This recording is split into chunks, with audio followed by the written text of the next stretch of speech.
There's been a new warning about the dire state of Australia's housing market. It's been described as in crisis and at a tipping point. Well, joining me live to talk about this is Housing Industry Association Executive Director Mike Hermon. Mike, thanks for your time here on Sky News. Why is the sector in such a bad way?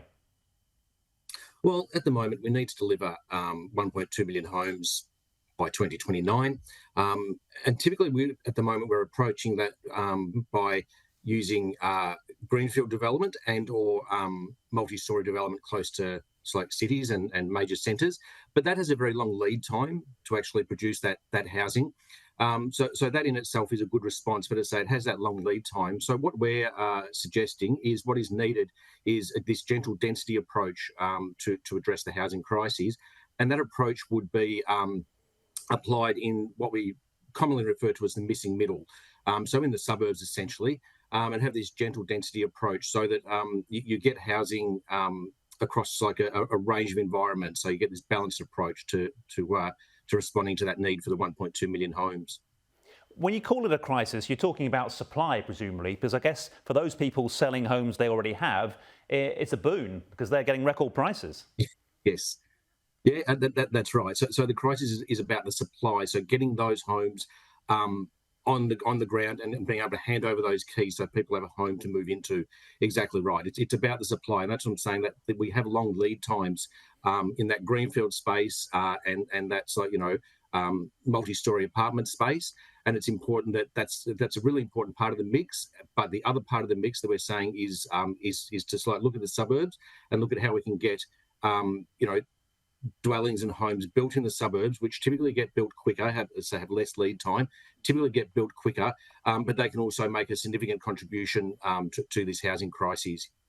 Mike, how does this problem differ state to state? We know that in Sydney and New South Wales, the Premier is keen on a sort of high density, high rise solution, and presumably that maybe has its place alongside what you're proposing.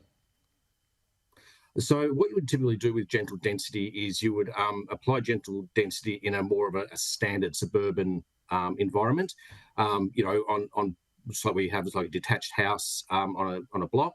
And you could look at innovative ideas. You could look at innovative ideas such as perhaps consolidating lots and building a dwelling. So maybe you might have two lots. You could consolidate those and build an additional dwelling. So it's not as intense as maybe what we see sometimes with multi-unit development and things like that.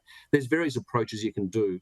You could look at multi-generational homes in those areas, and then have appropriate subdivision processes in place so that once it is no longer needed as a multi-generational home, it can be easily subdivided into two dwellings, and approaches like that. We just need to be a little bit innovative and a little bit not using business as usual like principles to try and address this. And this will make a really important contribution to the mix. So at the moment, as I say, we tend to focus at either end of the spectrum. So it's greenfield or it's high density development close to cities, things like that, usually in towers. We're just saying that we need to have this balanced approach and apply this mix to it as well in order to achieve those 1.2 million homes. And briefly, Mike, are people like yourself being listened to by the decision makers?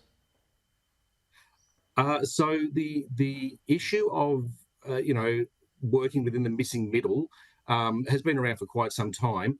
I think what we need to do is approach that in such a way that we need to generate an acceptance of change in those areas. That's what we need to do. Yes, we are being listened to, but the planning processes need to change, and they don't change overnight. But we need to find quicker ways to get those planning processes to change so that people can adopt those.